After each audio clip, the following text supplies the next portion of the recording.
আলী সাহস করে কয় নবী গো, আপনি কয়েকদিন আগে ফাতেমার বিয়ের ঘোষণা দিয়েছেন। আল্লাহর নবী কয় হ্যাঁ আমি তো ঘোষণা দিছি, কেন কোনো উপযুক্ত পাত্র পাইছো নাকি? আলী মাথার নিচের দিকে দিয়া লজ্জায় তিনি কইতেছে নবী গো কেমনে কই, আমি নিজেই প্রস্তাব দিতেছি, আমি নিজে একজন প্রার্থী, কিন্তু কোন সাহসে কই সাহস হয় না, ভয় পাই। আল্লাহর নবী কি যেই মাত্র মনের কথাটা শোনায় দিছেন, দ্বীনের নবী মায়ার নবী টান দিয়ে বুকে জড়ায় নিছেন। নবী বুকে জড়ায় নিয়ে কপালে চুমো খায়, কয় আলী আয় আমার বুকে আয়, আয় আমার বুকে আয়, আমি তুই প্রস্তাবটার জন্যই এতদিন পর্যন্ত অপেক্ষায় রে, কারণ আসমানের মালিক তোমার সাথে আমার ফাতেমাকে বিয়ে দেওয়ার ইশারা দিয়েছে। আল্লাহর নবী মদিনার মসজিদে তিনি ফাতেমার বিয়ে এলান করলেন। ফাতেমাকে বিয়ে দেওয়ার কথা জানানো মাত্রই সাহাবায়ে কেরামের ভিতরে অনেকেই মনে মনে প্রস্তাব দেওয়ার চিন্তা করলেন। এমনকি তারা প্রস্তাব দিলেন আবু বকর সিদ্দিক রাদিয়াল্লাহু তাআলা আনহু থেকে নিয়ে অনেক বড় বড় জলিলুল কদর সাহাবী, নবীর মেয়ে কলিজার টুকরা মেয়ে খাতুনে জান্নাত ফাতেমা রাদিয়াল্লাহু তাআলা আনহাকে বিয়ে করার প্রস্তাব নবীজির কাছে পেশ করেছেন। কিন্তু মায়ার নবী, দয়ার নবী কারো প্রস্তাব তিনি গ্রহণ করেন না। শুধু তাই নয়, অনেক বড় বড় ধনী ছেলেরা, শিল্পপতি, রাজপতি, কোটিপতি, তারাও নবীজির কাছে বিয়ের প্রস্তাব দিল, কিন্তু নবীজি কারো প্রস্তাবে রাজি হন না। আল্লাহর নবী ঘোষণা দিলেন ফাতেমাকে বিয়ে দিবেন, কিন্তু যতই প্রস্তাব আসে নবীজি কোনো প্রস্তাবে রাজি হন না। সাহাবায়ে কেরাম এবার মনে মনে ভাবতে লাগলেন, তাহলে নবী মনে মনে নবী কাউকে ঠিক করে রেখেছেন। আল্লাহর নবী মনে হয় মন থেকে কারো প্রস্তাব তিনি চাইতেছেন। কে সে কার জন্য নবী অপেক্ষা, কে সে কার জন্য নবী অপেক্ষা? উসমান গনি আলী রাদিয়াল্লাহু তাআলা আনহুকে বলে, আলী তুমি একটু বিয়ের প্রস্তাব দাও। এরে আলী আমার মন বলে তুমি যদি বিয়ের প্রস্তাব দাও তাহলে নবীজি গ্রহণ করবে। আলী রাদিয়াল্লাহু তাআলা আনহু বলতেছে, উসমান আপনি এটা কেমন কথা বললেন? আমি বিয়ের প্রস্তাব দিব, এত বড় দুঃসাহস আমার? কেমন করে এটা তুমি ভাবছো? আরে আমার ঘর কই, বাড়ি কই, খাই কই, ঘুমাই কই জানোনি? আমি তো আল্লাহর নবীর ঘরেই থাকি, নবীর ঘরেই খাই। নবীজি আমাকে ছোট থেকে পালতেছেন। আল্লাহর নবী রহমতের নবীর সম্পর্কে আলী হলেন চাচাতো ভাই। নবীজির আপন চাচা আবু তালিব, আবু তালিবের সন্তান হলেন আলী রাদিয়াল্লাহু তাআলা আনহু। আল্লাহর নবীকে ছোটবেলা লালন পালন করেছেন নবীর চাচা আবু তালিব, আর আবু তালিবের সন্তান হযরত আলী রাদিয়াল্লাহু তাআলা আনহু। ইনি ছোটবেলায় আবু তালিব মারা গেলেন। বাবা মারা যাওয়ার পর নবীজি আলীর দায়িত্ব নিজে নিলেন। চাচা নবীকে পালছেন, এবার আলীকে নবী পালতেছেন। ছোট থেকে মায়া করে করে বড় করলেন। নবীর ঘরেই থাকেন, নবীর ঘরেই খান। হাত খরচের জন্য যদি কিছু টাকা পয়সার প্রয়োজন হয় তাও তিনি নবীর কাছ থেকেই চেয়ে নেন। আলী রাদিয়াল্লাহু তাআলা আনহু বলতেছে, উসমান এটা কেমনে সম্ভব? এটা কিভাবে সম্ভব? কোন সাহসে আমি বিয়ের প্রস্তাব দিব? আলী রাদিয়াল্লাহু তাআলা আনহুর এই কথা শোনা মাত্রই উসমান গনি রাদিয়াল্লাহু তাআলা আনহু বলে, রে আলী আমার মন বলে মায়ার নবী তোমার অপেক্ষা করতেছেন। আমার মন বলে তুমি যদি বিয়ের প্রস্তাব দাও আল্লাহর নবী তোমার বিয়ের প্রস্তাব গ্রহণ করবে, একটু সাহস করে যাও, যায় তুমি বিয়ের প্রস্তাবটা দাও। আলী বলে, ভাই মাপ চাই, অসম্ভব, মাপ চাই, আমার দ্বারা সম্ভব নয়। সাহাবায়ে কেরাম আলীকে যতই বুঝায় আলী রাজি হয় না, যতই তারা বুঝায় ততই তিনি রাজি হয় না। উসমান গনি কয়, আলী একটু সাহস করে যা না, কিছু হবে না, আমরা তোমার পিছনে আছি, যদি কিছু দেখি নবী রাগ করেছেন, আমরা তো তোমার পিছনেই আছি, তোমার পাশে যায় দাঁড়াবো, যে কোনো পন্থায় নবীকে বুঝাবো, যাও, ভয় পেও না, ভয় পেও না, আমরা তোমার সাহস দিচ্ছি, যাও। আলী রাদিয়াল্লাহু তাআলা আনহুকে সাহস দিয়া উসমান গনি রাদিয়াল্লাহু তাআলা আনহু সহ সাহাবায়ে কেরাম আল্লাহর নবীর কাছে পাঠালেন। আলী নবীর কাছে ফাতেমার জন্য বিয়ের প্রস্তাব দিবেন। গেলেন নবীর কাছে, যে দেখেন নবীজি কিছু সাহাবায়ে কেরামদেরকে নিয়ে বসা। আলী যাই সালাম দিলেন, আসসালাতু আসসালামু আলাইকা ইয়া হাবিবাল্লাহ। নবীজি সালামের জবাব দিয়ে বলতেছেন, কি ব্যাপার আলী? আলী কয়, নবী গো, একটা কথা বলতে চাই। আল্লাহ নবী কই, কি কথা, একটু কও। যেই মাত্র নবী কইছেন কি কথা, একটু কও, আলী দিছেন দৌড়, এক দৌড়ে মসজিদ থেকে বের হয়ে গেছেন, কথা আর বলতে পারেন নাই। আল্লাহর নবী অবাক, অবাক তো হওয়ার কথাই, নবীজি অবাক হলেন। আলী বলতে চাইলো কি যেন, কিন্তু না বলেই চলে গেল। ঘটনা কি, কেনই বা এসেছিল, কি বা বলতে চেয়েছিল, কিন্তু না বলে চলে গেল কেন? নবীজির মনের ভিতরে অনেকগুলি প্রশ্ন। বের হয়ে মাত্রই উসমান গনি কয়, আলী কইসনি, প্রস্তাব দিসনি? আলী কয়, প্রস্তাব দিমু, বলো কোন রকম বাচ্চা আইছি, এই কথা কও, প্রস্তাব তো দূরে। উসমান গনি কয়, রে আলী, এত বড় বীর পুরুষ তুমি, এখানে এত দুর্বল কেন?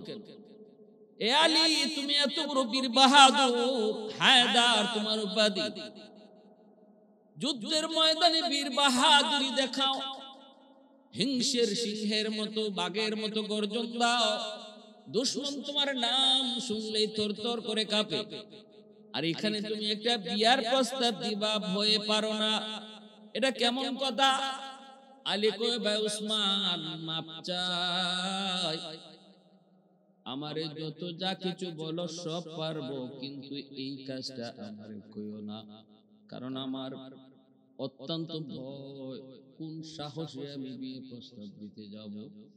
আমি আল্লাহর নবীর ঘরেই থাকি, নবীর ঘরেই খাই, সেখানে নবীর মেয়েকে বিয়ে করার প্রস্তাব আমি কোন সাহসে দেব? এটা আমার অত্যন্ত ভয়, এটা ছাড়া অন্য কথা কও, এই কথা কইও না। উসমান গনি কয়, আলী, আমার মন বলে যা, আগামীকাল আবার তারে বুঝে শোনায় পাঠাইতেছেন। আলী আবারও কয়, তোমরা আমার পিছে থাকবানি, নবী যদি আমাকে ধমক দেন অথবা গুসা করেন, তোমরা আমার পিছনে থাকবানি। সাহাবায়ে কেরাম কয়, হ, টেনশন তুমি করবা না, কোনো ভয় নেই, কোনো টেনশন নেই, আমরা তোমার পিছনে আছি। দ্বিতীয় দিন আল্লাহর নবীকে পাঠাইলেন, আল্লাহর নবীর কাছে আলীকে পাঠাইলেন। এই দিন আলী যায় নবীকে সালাম দেয়, নবীজিকে সালাম দেয়া কয়, নবী গো, একটা কথা। আল্লাহ নবী যেই মাত্র পিছনে তাকায় আলীর চেহারার দিকে, কি কথা কও? আলী আর কথা বলতে পারে না, এক দৌড়ে মসজিদ থেকে আবারও বের হয়ে গেলেন, আবারও বের হয়ে গেলেন। উসমান কে, আলী কইসনি? কয়, মাপ চাই, পারি না, পারি না, এই বিষয়ে আমারে আর তোমরা রিকোয়েস্ট করো না। নবীজি আমার দিকে তাকানো মাত্রই আমি আমার কথা ভুলে যাই, ভয়ে আমি আতঙ্কিত হয়ে পড়ি, কলিজা কেঁপে উঠে। না না, এমন কথা বইল না, জাননি জাননি ফাতেমাকে সাইয়্যিদাতুন নিসাই আহলিল জান্নাহ, জান্নাতের সকল মহিলাদের সরদারি নিজার উপাধি, এত সম্মানী, এত দামি ফাতেমা, আমি কোন সাহসে তার বিয়ের প্রস্তাব দেই? জানুনি ফাতেমাকে রহমাতুল লিল আলামিনের কলিজার টুকরা, কোন সাহসে আমি আলী তার বিয়ের প্রস্তাব দেই? ওসমান গনি কয়, আলী ভয় পাইস না, আমার মন বলে তুই একটু সাহস করে ক বেটা, আমার মন ক, নবীজি তোর প্রস্তাব পাইলে বড় খুশি হয়ে যাবে। তৃতীয় দিন আলীকে পাঠাইতেছেন। এইবার নবীজি মনে মনে সিদ্ধান্ত নিয়েছেন, আলী 2 দিন আসলো, কথা কইব, আমি তাকানো মাত্রই দৌড় দেয়।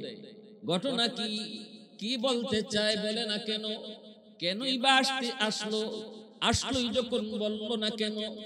ঠিক আছে, আগামীকাল যদি আসে দেখবো, না কইয়া যায় কেমনে? তৃতীয় দিন আলী যখন আইছেন, সালাম দিয়া নবীর পাশে বইসা যখন কয়, নবী গো একটা কথা, আল্লাহ নবী মুখ ফিরা তাকান নাই। নবীজি মুখটা অন্যদিকে রাইকেই আগে হাত দিয়া থাপা দিয়া আলীর হাতটা ধরছেন। আলীর হাতটা নবী থাপা দিয়া ধরছেন, ধইরে নবীজি চেহারা ঘুরাইছেন। ঘুরায় নবী বলতেছেন, আলী এবার কি বলতে চাও? 2 দিন আইছো, কথা কইবা, না কইয়া তুমি দৌড় দিয়ে চলে যাও। আজ তোমাকে সারাসারি নেই, আজ তোমাকে যেতে দিব না, বলতেই হবে তুমি কি বলতে চাও। আলী রাদিয়াল্লাহু তাআলা আনহু ভয়ে কাঁপতেছেন। ওগো নবীজি একটু হাতটা ছাড়েন। নবীজি কয়, হাত সারাসারি নাই, হাত ছাড়বো না, আগে বলো কি বলতে চাও, বলো, না বললে সারাসারি নাই। আল্লাহ নবী যখন শক্ত করে হাতটা ধরলেন, আলী বুঝে গেলেন এবার আর সারাসারি নাই, এবার আর ছুটাছুটি নাই, এবার আর দৌড় দেওয়ার কোন সুযোগ নাই, কথা বলতেই হবে। আলী বলতেছেন, নবী গো বলবো, কিন্তু কি বলবো ভুলে গেছি। নবী কই, আলী ডানে বামে কথা ঘুরাও না, ভুলে থাকলে তুমি ইয়াদ করো, কথা কিন্তু আজকে বলতেই হবে। কোন কথা নিয়ে তুমি 3 দিন আমার কাছে আসতেছো? নবী যখন শক্ত করে ধরলেন আর বলতেছেন কোন সারাসারি নাই, আলী বুঝে গেলেন না বললে কোনো উপায় নেই। আলী সাহস করে কয়, নবী গো, আপনি কয়েকদিন আগে ফাতেমার বিয়ের ঘোষণা দিয়েছেন। আল্লাহর নবী কয়, হ্যাঁ আমি তো ঘোষণা দিছি, কেন কোন উপযুক্ত পাত্র পাইছো নাকি? আলী মাথার নিচের দিকে দিয়া লজ্জায় তিনি কইতেছেন, নবী গো কেমনে কই, আমি নিজেই প্রস্তাব দিতেছি, আমি নিজে একজন প্রার্থী, কিন্তু কোন সাহসে কই, সাহস হয় না, ভয় পাই। আল্লাহর নবী কি যেই মাত্র মনের কথাটা শোনায় দিছেন, দ্বীনের নবী, মায়ার নবী টান দিয়ে বুকে জড়ায় নিছেন। নবী বুকে জড়ায় নিয়ে কপালে চুমো খায়, কয়, আলী আয় আমার বুকে, আয় আমার বুকে আয়, আমি তুই প্রস্তাবটার জন্যই এতদিন পর্যন্ত অপেক্ষায় রে, কারণ আসমানের মালিক তোমার সাথে আমার ফাতেমাকে বিয়ে দেওয়ার ইশারা দিয়েছে। আল্লাহর নবী রহমতের নবী বলে, আলী আমার মেয়ে ফাতেমাকে বিয়ে তো করবা, কিন্তু মোহর আসেনি, মোহর কি দিবা? মোহর তো লাগবে, কারণ একজন নারীর জন্য বিয়ের সময় মোহর, এটা নারীর হক, নারীর পাওনা, পুরুষের জন্য মোহর দেওয়া ওয়াজিব। আল্লাহর নবী রহমতের নবী বলে, আলী মোহর আসেনি, কি তুমি মোহর দিবা? মোহর দেওয়ার মতো কি আছে? আলী বলে, নবী গো কি মোহর দিব? আমার কাছে কি এমন আছে, যা আছে সব তো আপনি জানেন। আল্লাহর নবী গো কিসের মোহর? এই না আপনার ঘর থেকে খেয়ে বের হইলাম, রাতে যে আপনার ঘরেই ঘুমাবো, আপনার ঘরেই খাই, আপনার ঘরেই ঘুমাই, হাত করে পয়সা লাগলো আপনার কাছে চেয়ে নেই, আমি আবার মোহর দিব কোথা থেকে? নবীজি বলে, আলী এই কথা কয়ে লাভ নাই, মোহর তো লাগবেই। আল্লাহ পাক বলেছেন, ওয়া আতুন নিসা সাদকাতিহিন্না নিহলা, খুশি খুশি তোমরা নারীদেরকে মোহর দাও। আল্লাহ পাক রব্বুল আলামিনের আদেশ, এজন্য মোহর দেওয়া ওয়াজিব। বিয়ের ক্ষেত্রে মোহর ধার্য করা ওয়াজিব, দেওয়াই লাগবে, এটা না দেওয়ার কোন সুযোগ নাই। শরীয়তের বিধান হলো মোহর যদি কোন পুরুষ কোন নারীকে না দেয়, শুধুমাত্র কাগজে লেখা রাখে, আর ওই অবস্থায় সে মোহর না দিয়ে যদি মারা যায়, কিয়ামতের ময়দানে একজন বিবি একজন স্ত্রী সবার আগে আল্লাহর আদালতে স্বামীর বিরুদ্ধে মোহরের মামলা দিবে। মোহরের মামলা এটা বান্দার হক, এটাকে হকুল ইবাদ বলে। হকুল ইবাদ বড় খতরনাক, বড় সঙ্গীন। আল্লাহর হক আল্লাহ চাইলে মাফ করে দিবে, কিন্তু বান্দার হক আল্লাহ কখনো মাফ দিবে না। স্ত্রীর মামলা যদি স্বামীর উপরে থাকে, স্বামীর মামলা যদি স্ত্রীর উপরে থাকে, সন্তানের উপরে যদি বাপমার মামলা থাকে, ভাইয়ের উপরে যদি ভাইয়ের মামলা থাকে, ভাইয়ের উপরে যদি বোনের মামলা থাকে, যদি বোনে মামলা দেয়, আল্লাহ আমার ভাই আমাকে সম্পদ দেয় নাই, আব্বার রেখে যাওয়া সম্পদ, যেই সম্পদ তুমি ধার্য করেছো, আল্লাহ পাক নিজে ওয়ারাসত বন্টন করেছেন।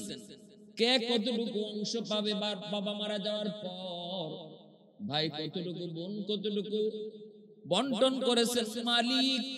দুনিয়ার কোন মেম্বার নয়, কোন চেয়ারম্যান নয়, কোন এমপি নয়, আহকামুল হাকিমিন মালিক, সকল জাহানের মালিক আমার আপনার মালিক, তিনি এই বন্টনটা করেছেন। অতএব যদি এই বন্টন কেউ কাউকে না দেয়, ভাই যদি ভাইকে কম দেয়, ভাই যদি বোনকে না দেয়, আল্লাহ কর্তৃক যে পাওনা, সেই পাওনা যদি কেউ কাউকে না দেয় রে যুবক, এটা হকুল ইবাদের ভিতরে গণ্য, বান্দার হক নষ্ট করার মধ্যে শামিল। কিয়ামতের ময়দানে আল্লাহ পাক রব্বুল আলামিন সাফ সাফ জানিয়ে দিবে, বান্দা একক নামাজ তোর কাজা হয়েছে, আমি আল্লাহ তোরে মাফ করে দিলাম। একটা রোজা তোর কাজা হয়েছে, যা আমি আল্লাহ তোরে মাফ করে দিলাম। কিন্তু তুই যে তোর ভাইয়ের হক মারছো, তুই যে তোর বোনের হক নষ্ট করেছো, তুই যে তোর স্ত্রীর মোহর দেও নাই, এই বিষয়টা কিন্তু আমি আল্লাহ কিছু জানি না।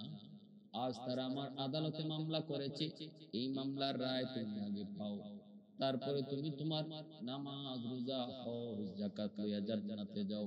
নতুবা তোমার জীবনের নামাজ, তোমার জীবনের রোজা, তোমার জীবনের হজ, তোমার জীবনের যাবতীয় আমল এক জায়গায় আটক থাকবে। মানুষের যা হক নষ্ট করেছো সবগুলি হক, এই হকের বদলা তোমার নেকি তাদেরকে দেওয়ার পর যা থাকবে, তখন তোমার আমল হিসাব করা হবে। কিয়ামতের ময়দানে রাসূল বলেন, জানোনি দুনিয়াতে যেই মানুষটা নিঃস্ব অসহায়, সে গরিব নয়, সবচেয়ে বড় গরিব হলো যে মানুষটা পাহাড় পরিমাণ নেকি নিয়ে জান্নাত আল্লাহর দরবারে উঠছে, কিন্তু এই নেকি তার কোনো কামে আসে নাই। মানুষের হক যা নষ্ট করেছিল, এই হকগুলা দিতে দিতে তার সব নেকি শেষ হয়ে যাবে। পাহাড় পরিমাণ নেকি ছিল, কিন্তু কোনো নেকি নাই।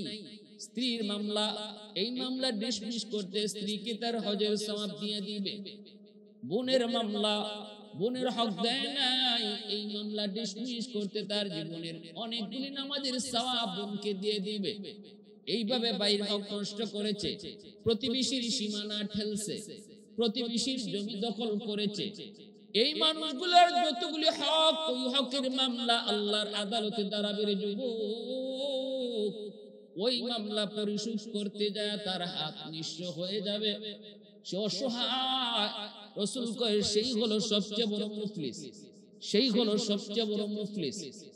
লা দিরহাম লাহু ওয়া লা দিনার, যার দিরহাম নাই দিনার নাই, সে বড় মুফলিস না, সে নিঃস্ব না, সে মিসকিন না, সে অভাবী না। সবচেয়ে বড় অভাবী হলো ওই মানুষটা যার নেকি আছে অনেক, কিন্তু নেকি কিছুই তার হাতে থাকে নাই, সব মানুষকে দিয়ে দিতে হয়েছে। এজন্য বলি সাবধান, মোহর এটা কাগজে লেখার বিষয় না, মোহর দেওয়া ওয়াজিব, নগদ পরিশোধ করে দিতে হয়। যদি নগদ নাও পারো, তা কিছু দিয়া হলে বাকিটা মরণের আগে আগে পরিশোধ করা লাগবে। মরণের আগে আগে সব মোহর পরিশোধ করা লাগবে। মৌতের আগে আগে যদি তোমার মোহর পরিশোধ করা না হয়, কিছু থাকে, তাহলে মনে রাখো যে এইটুকু থাকছে, এই মামলা হাসরের মাঠে তোমার স্ত্রী আল্লাহর আদালতে দিবে। এত মায়া, এত মহব্বত, যে স্ত্রীর জন্য যেই ভালোবাসা, এই ভালোবাসা কিছুই হাসরের মাঠে থাকবে না রে যুবক। যে স্ত্রীকে তুমি দিল থেকে বেশি ভালোবাসো, চাওয়া মাত্রই তার চাওয়া সমস্ত চাওয়া পূরণ করো, চাওয়া মাত্রই তুমি তার সামনে হাজির করো। স্বর্ণ চাই স্বর্ণ, শাড়ি চাই শাড়ি, ত্রিপিস চাই ত্রিপিস, যত যা কিছু চাই সব দিয়েছো, কিন্তু এরপরও কিয়ামতের মাঠে বিন্দু পরিমাণ তোমার প্রতি দরদ দেখাবে না যদি মোহরের টাকা বাকি থাকে। আর যদি স্ত্রীর উপরে তুমি কষ্টদায়ক কোনো আচরণ করো, স্ত্রীকে যদি মারধর করো, স্ত্রীর সাথে যদি খারাপ আচরণ করো, বিবির সাথে যদি তুমি খেয়ানত করো, যদি তার এই মানসিক টর্চারিং করো, এটাও তার হক নষ্ট করা।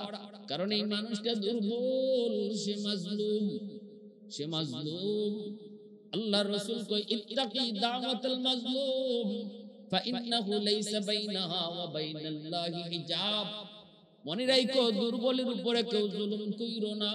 রাসূল কয় দুর্বলের আহাজারি আল্লাহর দরবারে পৌঁছতে বাধা থাকে না।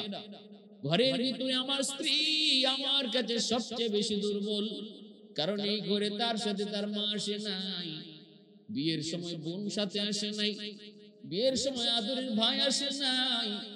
যেই মানুষগুলার ভালোবাসা পেয়ে বাবার বাড়িতে ছোট্ট থেকে বড় হয়েছে, সেই মানুষগুলার মহব্বতকে চিরদিনের জন্য কোরবানি দিয়া একজন নববধূ শুধুমাত্র স্বামীর হাত ধইরা স্বামীর ঘরে চলে এসেছে। এই বাড়ির মানুষগুলি কেমন কিছুই জানে না, শুধুমাত্র স্বামীর ভালোবাসা পাওয়ার আশায়। আজ যদি তুমি স্বামী তারে ভালোবাসা না দাও, যদি তারে টর্চারিং করো, তারে মানসিক ভাবে প্রেসার দাও, শারীরিক নির্যাতন করো, রেডি থাইকো, চোখের পানির ফুটা কিন্তু জমিনে নেয় না রে যুবক।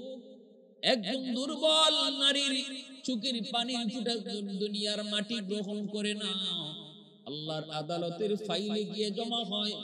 মামলা বড় জটিল থেকে জটিল হয়, হকুল ইবাদের মামলায় শামিল হয়। অতএব মাপ পাওয়ার সুযোগ নাই। সাবধান সাবধান, কেউ কারো হক নষ্ট করবা না। বুদ্ধিমান মরণের আগে আগে মানুষের হক পরিশোধ করে যায়। কথার দ্বারা যদি কাউকে কষ্ট দেয়, মরণের আগে আগে মাপ চেয়ে নেয়। টাকা পয়সার লেনদেন, জমি জমার লেনদেনে যদি খেয়ানত করে, বুদ্ধিমান মরণের আগে আগে সেটা পরিশোধ করে ফিরাইয়া দেয়। আর অবুধ আর নির্বুধ মানুষের মামলা কাঁধে লইয়া কবরে ঢুকে, অথচ এই রেখে যাওয়ার সম্পদ সে ভোগ করে না, ভোগ করে তার সন্তান, তার ওয়ারিস। এই সন্তানেরা বাবার কবরের হালত জানে না, সন্তানেরা কবরের হালত বাবার জানে না। জানতো যদি বাবা যে অন্যায়ভাবে মানুষের হক নষ্ট করেছে, এই সম্পদ সন্তানেও রাখতো না, সন্তান এটা ফিরে দিত, কিন্তু বাবার হালত জানে না, জানে না। এজন্য বলি যুবক ও আল্লাহর গোলাম বাবাজিরা, একটু দিলটা নরম করে কথাগুলি বুঝার চেষ্টা করো, চেষ্টা করো।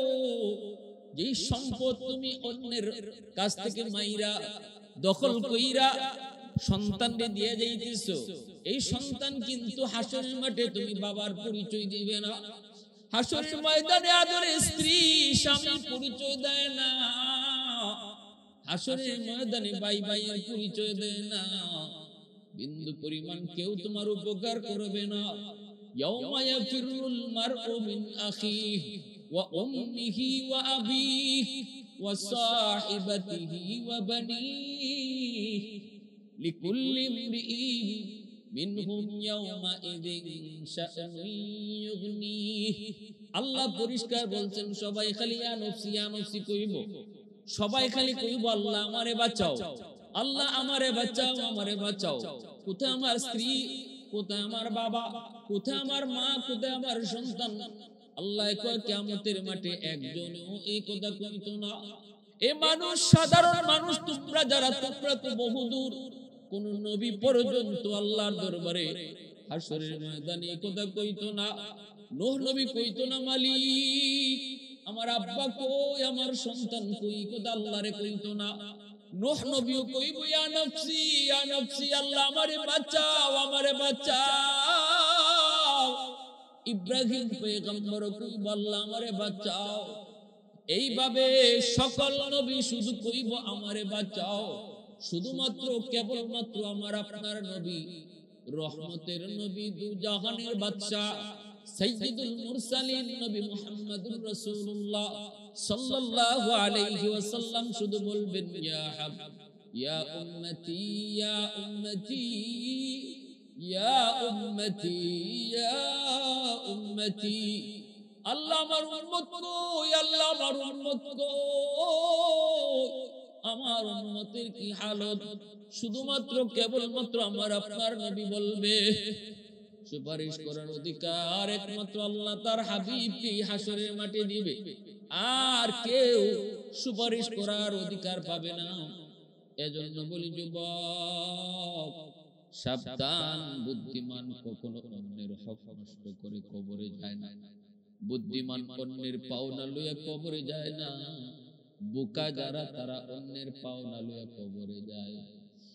মোহর ধার্য করা ওয়াজিব, পুরুষের জন্য মোহর দেওয়া ওয়াজিব। এটা লিখিত রাখার শুধু কাম না, আমাদের সমাজের ট্র্যাডিশন হলো লেখো মোহর 10 লাখ, লেখো মোহর 20 লাখ, লেখো মোহর 25 লাখ। মনে মনে নিয়ত হলো এটা লেখলেই চলে, দিতে হয় না। সাবধান সাবধান, মনে রাখবা এই ধরনের নিয়ত কইরা যারা বিয়ে করতেছো, বিয়েটাই সহি হইতেছে না। আর যদি তুমি এই মোহর না দিয়া তুমি বিবির কাছ থেকে কৌশলে তুমি মাপ নাও, সেই মাপটাও মাপ হয় না রে যুবক। বাসর করে কৌশলে মাপ নিল মাপ হয় না।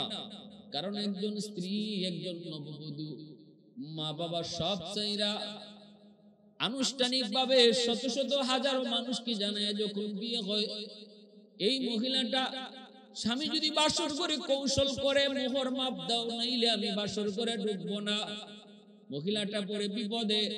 নববধূ তখন মোহরের চিন্তা করে না, নতুন স্বামীকে বরণ করার জন্য সে বলে ঠিক আছে আমি মোহর মাপ করে দিলাম। ভালো করে আদ্রাই কো, এটা বিপদে ফালায়া মাপ নেওয়া এটা মাপ হয় না।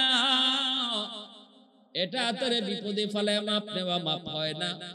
সাবধান, এই মাপ হাসরের মাঠে কোনো কাজেই আসবে না, কোনো কাজেই আসবে না। এজন্য মোহর যা পারো সামর্থ্যের ভিতরে যা আছে দেওয়ার মতো এর দূরই লেখো। সামর্থ্য আছে 2 লাখ দেওয়ার, 2 লাখে মোহর লেখো এবং এই সামর্থ্য অনুযায়ী টাকাটা দেওয়ার চেষ্টা করো। টাকাটা তুমি পরিশোধ করো। সামর্থ্য নাই তোমার 1 লাখ টাকাও দেওয়ার, কিন্তু মোহর লেখাইছো 10 লাখ। আসেনি না? সমাজে চলছে সম্পূর্ণভাবে এটা নিষেধ, সম্পূর্ণভাবে এটা নাজায়েজ। এজন্য সামর্থ্য যা আছে এই পরিমাণ মোহর লেখো। পারলে নগদ দিয়ে দাও, না পারলে যতদূর পারো দাও, বাকিটা তুমি মাসের মাস তারে দিতে থাকো, দিতে থাকো, নিয়ত করো দেওয়ার, দিতে থাকো। এই অবস্থায় যদি মারা যাও অন্তত আল্লাহর কাছে বলতে পারবা মালিক আমি তো পরিশোধ করার নিয়তে মাসের মাস দিতেছিলাম, আল্লাহ আমার তৌফিক অনুযায়ী মাসের মাস তারে আমি পরিশোধ করার নিয়ত করেছি, দিয়েছি, কিন্তু হায়াত নাই। আল্লাহ হায়াত পাইলে আমি পরিশোধ করতাম। এতটুকু বললেও আল্লাহর কাছে মাপ পাওয়ার একটা উসিলা বের করা যায়। কিন্তু না, ইল্লাই নেই নাই, লেখো 20 লাখ, লেখো 25 লাখ। কিরে বেটা তোর তো সামর্থ্য নেই 2 লাখ দেওয়ার, 10 লাখ লেখাইলে কি কার? এটা দিতে হয় না, এটা লেখাইলেই চলে। নাউজুবিল্লাহ। মোহরে ফাতিমি আল্লাহ রাসূল সাল্লাল্লাহু আলাইহি ওয়াসাল্লাম খাতুনে জান্নাত ফাতেমা রাদিয়াল্লাহু তাআলা আনহার বিয়েতে হযরত আলী রাদিয়াল্লাহু তাআলা আনহু যে মোহর দিয়েছিলেন, এই মোহরটার নাম হলো ফাতিমি মোহর। এবং মোহর সর্বনিম্ন কত ধরতে হয় এই বিষয়টাতে আমি ইনশাআল্লাহ আলোচনা করব। আসুন আমরা সামনের দিকে আগাই। এরপরে কি হয়েছে? আল্লাহর নবী বলতেছে আলী, ও আলী মোহর কি দিবা? আলী কই নবী গো কিছুই তো নাই, দিমু কি? রাসূল কই তোমার ঢাল তলোয়ারটা যাও যে বাজারে বিক্রি করো, যাই পাও তা দিয়েই মোহর ধার্য হবে। আলী রাদিয়াল্লাহু তাআলা আনহু ঢাল আর তলোয়ার নিয়ে রওনা দিয়েছেন। রাস্তায় উসমান গনির সাথে দেখা। আলী কই যাও? নবী তো বিয়ের প্রস্তাবে রাজি হয়ে গেছে, কইছিলাম নি। কপাল খুলে গেছে আলী, কপাল খুলে গেছে আলী। আমি মনে মনে তখনই ভাবছিলাম নবী তোমার অপেক্ষায়, তুমি তো সাহস করো না, আমি তোমাকে সাহস জুগাইছি, এখন কই যাও? কয় বাজারে যাই। কেন?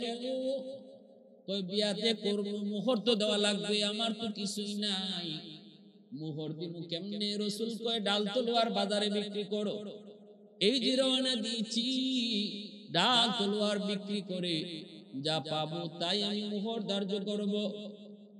আলী রাদিয়াল্লাহু তাআলা আনহু তখন বলতেছে, রে আলী, উসমান গনি বলতেছে আলী, এই ঢাল আর তলোয়ার আমার কাছে বিক্রি করো। আলী বলে কত টাকা আপনি দিবেন? উসমান গনি কয় নাও তোমারে 500 দিরহাম দিলাম। আলী রাদিয়াল্লাহু তাআলা আনহু 500 দিরহাম হাতে নিলেন। উসমান গনি কয় নাও এই টাকা দিয়ে মোহর পরিশোধ করো।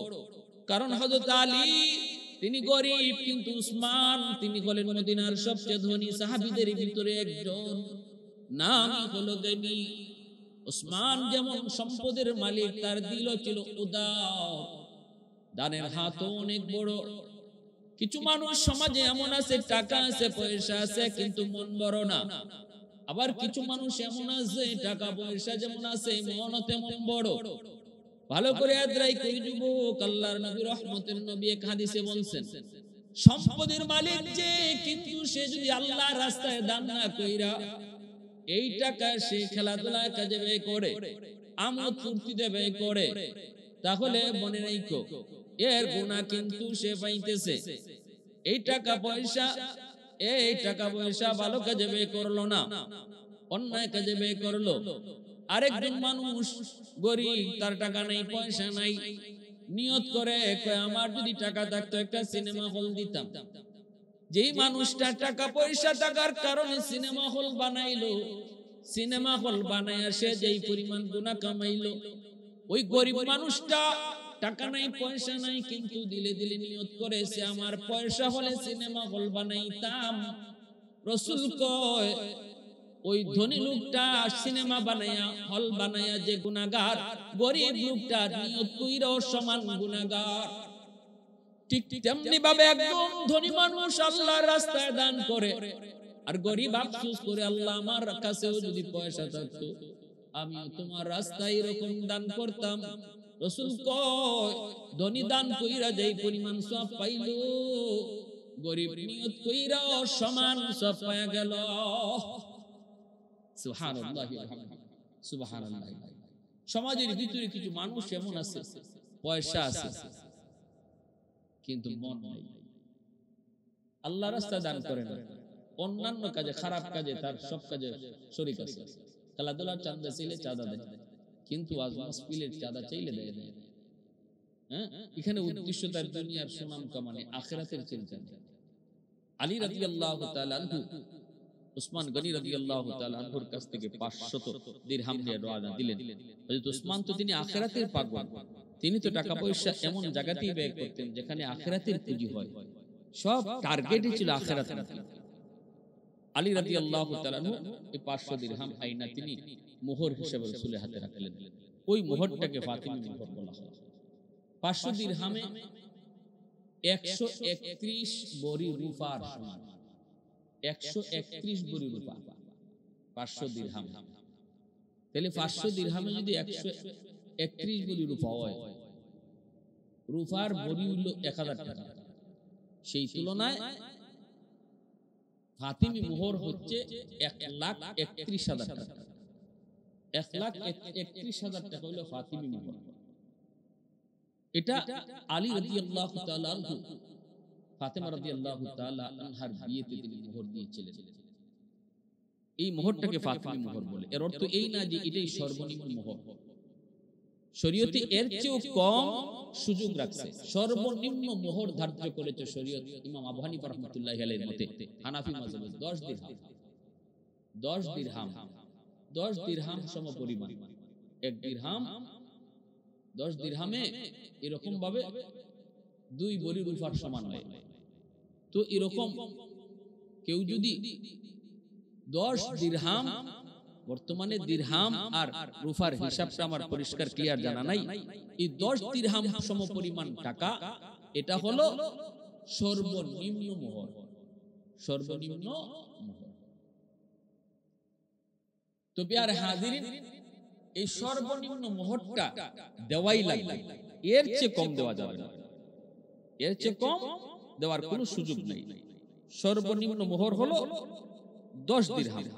আলী রাদিয়াল্লাহু তাআলা আনহু যে মোহরটা ধার্য করেছিলেন, যে মোহরটা দিয়েছিলেন, এই মোহরটা হলো ফাতিমি মোহর, যেটা আমরা বললাম ফাতিমি মোহর হলো আলী রাদিয়াল্লাহু তাআলা আনহু এবং ফাতিমা রাদিয়াল্লাহু তাআলা আনহার বিয়েতে যেই পরিমাণ মোহর ধার্য হয়েছিল। প্যারে হাজির, 10 দিরহাম পরিমাণ বর্তমানে হলো 3.25 ভরি খাঁটি রূপা। 3.25 ভরি খাঁটি রূপা 10 দিরহামের সমপরিমাণ মূল্য। তো 3.25 ভরি খাঁটি রূপার যে দাম, এই পরিমাণ দাম হলো, এই পরিমাণ টাকা সর্বনিম্ন মোহর ধরতে হবে, এর চেয়ে কম ধরা যাবে না। 3.25 ভরি খাঁটি রূপার সমান দাম। এজন্য যে কথা বলতেছিলাম, আমাদের সমাজে এরকম বহু মানুষ আছে যারা ফাতিমি মোহর কি এটা ভালো করে বুঝি না। জানি ফাতিমি মোহর, কিন্তু ফাতিমি মোহর কত এটাও বুঝি না, সর্বনিম্ন মোহর কত দেওয়া যাবে এটাও জানি না। আমরা দুইটা বিষয় আজকে জানলাম। আলী রাদিয়াল্লাহু তাআলা আনহু, তিনাকে হযরত উসমান গনি রাদিয়াল্লাহু তাআলা আনহু, তিনি এই 500 দিরহাম দিয়া বলছেন, যাও তুমি যাইয়া মোহর ধার্য করো, মোহর দিয়ে দাও। আলী রাদিয়াল্লাহু তাআলা আনহু তিনি এই মোহর ধার্য করলেন, মোহর দিয়ে দিলেন। আর ওনার বিয়েতেই হযরত উসমান গনি রাদিয়াল্লাহু তাআলা আনহু আলীর কাছ থেকে যেই ঢাল আর তলোয়ার তিনি কিনলেন, ওই ঢাল আর তলোয়ার উসমান গনি আলী আর ফাতেমার বিয়েতে তিনি উপহার দিয়ে দিলেন। সুবহানাল্লাহ, কত সুন্দর, কত সুন্দর যেই জিনিস তিনি নিছিলেন, আলীর তলোয়ার, সেই তলোয়ারটা আলীকে আবার বিয়েতে উপহার দিলেন। এই তো উসমান, এই তো উসমান, ইনি তো উসমান গনি, যার কাছে আল্লাহর নবী তার পরপর 2টা মেয়ে বিয়ে দিচ্ছেন। এজন্য উসমান গনিকে জিলনুরাইন বলা হয়। একজন মেয়ে মারা যাওয়ার পর রাসূল তার আরেক মেয়েকে উসমান গনির কাছে বিয়ে দিলেন। ভাইরা বন্ধুরা, এজন্য বলছিলাম রে যুবক, উসমান গনি রাদিয়াল্লাহু তাআলা আনহুর প্রশংসায় কবি বলে, उस्मान तेरा नाम से इस्लाम रहेगा, उस्मान तेरा नाम से इस्लाम रहेगा, दुनिया की सदाकत में तेरा नाम रहेगा, दुनिया की सखावत में तेरा नाम रहेगा, दुनिया की सखावत में तेरा नाम रहेगा, हैदर तेरा नाम से इस्लाम रहेगा, दुनिया की शजाअत में तेरा नाम रहेगा, दुनिया की शजाअत में तेरा नाम रहेगा, सिद्दीक तेरा नाम से इस्लाम रहेगा, दुनिया की सदाकत में तेरा नाम रहेगा, फारूक तेरा नाम से इस्लाम रहेगा, दुनिया की अदालत में तेरा नाम रहेगा, मुआविया तेरा नाम से इस्लाम रहेगा, दुनिया की सियासत में तेरा नाम रहेगा, दुनिया की सियासत में तेरा नाम रहेगा। আল্লাহর নবী সাহাবী হযরত উসমান গনি রাদিয়াল্লাহু তাআলা আনহু তিনি এই বিয়েতে ঢাল তলোয়ার তিনি আবার উপহার দিয়ে দিলেন। বিবাহ হয়ে গেল। এত সুন্দর সুন্নতি বিবাহ। আল্লাহ নবী বিয়ে দেওয়ার পর নবীজি আলীর কানে কানে নিয়ে বলতেছেন, আলী রে, ও আলী, জানোনি আজ আমি তোমার কাছে কারে দিছি? নবী গো, আপনার কলিজার টুকরো মেয়ে ফাতেমা। রাসূল কয়, আলী, শুধু আমার ফাতেমা মেয়ে না, হুয়া বিদা ফাতেমা তু বিদাতুম মিন্নি, ফাতেমা আমার কলিজা, কলিজা রে আলী, আমার কলিজাটা তোরে দিয়ে দিছি। ফাতেমা যদি কষ্ট পায় মনে রাখবে আমি রাসূল কষ্ট পেয়েছি। ফাতেমা যদি খুশি থাকে আমি রাসূল খুশি থাকবো। রাসূল আবার ফাতেমাকে কানে কানে নিয়ে কইতেছে, ফাতেমা জানোনি, ও ফাতেমা, কার কাছে তোমাকে বিয়ে দিয়েছি? এ তো সেই আলী যার উপাধি হলো হায়দার, এ তো সেই আলী যার উপাধি হলো হায়দার। আলী তো আমারই কাছে লালিত পালিত, আমারই অনেক আদরের কলিজা। ফাতেমা সাবধান, স্বামীর মনে কষ্ট দিও না। স্বামীর মাইনা চইল, স্বামীর সন্তুষ্টির উপরে স্ত্রীর জান্নাত ওয়াজিব।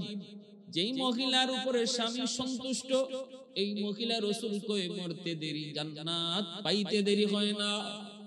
আল্লাহ রাসূল কয়, সাবধান দুনিয়ার নারীরা, যদি আল্লাহ আমারে আদেশ দিত, যদি আল্লাহ আমারে এই সুযোগ দিত, তাহলে আমি বলতাম, স্ত্রীরা তোমরা তোমাদের স্বামীর সেজদা করো। আল্লাহ ছাড়া যদি কাউকে সেজদা করার হুকুম আমি পাইতাম, তাহলে বলতাম প্রত্যেকটা স্ত্রী যেন তার স্বামীকে সেজদা করে। এতটা সম্মান নবীজি দিয়েছেন। দুজনকে দুই দিক দিয়ে বুঝে আল্লাহ রাসূল দিয়ে দিলেন। এত সুন্দর সংসার হলো, এত সুন্দর সংসার, এত শান্তির সংসার। খাতুনে জান্নাত কয়, আমার স্বামীর ঘরে টাকা ছিল না, পয়সা ছিল না গো।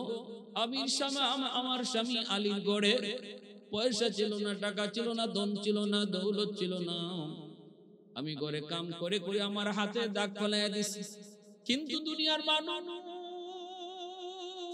জানোনি, জানোনি আমার ঘরটা পুরা ভালোবাসায় ভরপুর ছিল গো। আমার স্বামীর বুক ভরা ভালোবাসা আমি পেয়েছি। একজন স্ত্রী তার স্বামীর ঘরে সবচেয়ে বড় আনন্দের বিষয় হলো, একজন স্ত্রীর জন্য সবচেয়ে সুখের সুখ হলো স্বামীর বুক ভরা ভালোবাসা। স্বামী যদি গরিব হয়, স্বামী যদি রিক্সা চালক হয়, কিন্তু স্ত্রীকে যদি বুক ভরে ভালোবাসে, এই স্ত্রী হলো দুনিয়াতে সবচেয়ে সুখী। আর যদি স্বামী কোটি কোটি টাকার মালিক হয়, কিন্তু স্ত্রীর প্রতি ভালোবাসা না থাকে, নেশা করে গাঞ্জা খায়, অন্য নারীদেরকে নিয়ে পড়ে থাকে, তাহলে এই মহিলার জন্য এই সংসারটাই হলো সবচেয়ে কষ্টের। এই ঘরটা হলো জাহান্নামের টুকরা। আর স্বামী স্ত্রীর ভিতরে ভালোবাসা যেই ঘরে আছে, এই ঘরটা হলো দুনিয়াতে জান্নাতের টুকরা। আর ওই ঘর থেকে আল্লাহ সন্তান ও আলোকিত সন্তান দান করে। সে আলী আর ফাতেমার ঘর থেকেই আল্লাহ হাসান হুসাইনকে, ইমাম হাসান ইমাম হুসাইনকে আল্লাহ পাক কবুল করেছে। যেমন মা যেমন বাবা হবে, সন্তান তেমন হবে। আসুন আল্লাহ আমাদের ঘরটারে জান্নাতি ঘর বানাইবার, স্বামী স্ত্রীর ভিতরে পবিত্র পুত পবিত্র সুন্দর মহব্বত রাখার, যেই করে স্বামী স্ত্রীর ভিতরে ভালোবাসা থাকে, এই করে সন্তানের মন মেজাজ দিমাগ ভালো হয়। যে করে স্বামী স্ত্রীর ভিতরে ঝগড়া থাকে, এই ঝগড়ার বদ আসর সন্তানের উপরে পড়ে। এই সন্তান ব্রেন ঢিলা হয়, সন্তানের ব্রেন ঢিলা হয়, সন্তান মেধাবী হয় না। আর স্বামী স্ত্রী ভালোবাসা যে করে থাকে, সন্তান মেধাবী হয়, হৃষ্টপুষ্ট হয়, সুন্দর হয়, রোগমুক্ত হয়। আল্লাহ আমাদের সবাইকে সন্তানের দিকে তাকায়া তাদের ভবিষ্যৎ উজ্জ্বল হোক, সুন্দর হোক, এটা মাও চাই, বাবাও চাই। অন্তত তাদের দিকে তাকায়া ঘরটাকে, ঘরের পরিবেশটাকে মহব্বতের পরিবেশ আমরা গড়ে তুলি। যত হিংসা, যত দূরত্ব আছে, সব কিছু ভুলে যাই, সার দেওয়ার মানসিকতা তৈরি করি। স্বামী ও স্ত্রীর ব্যাপারে সার দেই, স্ত্রী ও স্বামীর ব্যাপারে সার দেই। একসাথে চলতে যায় লাগবেই, মাঝে মাঝে একটু উঠা বসা করতে যায়, একটু ভুল ত্রুটি হবেই, সেটা ক্ষমা সুন্দর দৃষ্টিতে একে অপরকে আমরা মেনে নিই, যেভাবে আল্লাহ রাসূল তার বিবিদের সাথে চলছেন। আল্লাহ আমাদেরকে তৌফিক দান করে। সবাই বলে আমিন।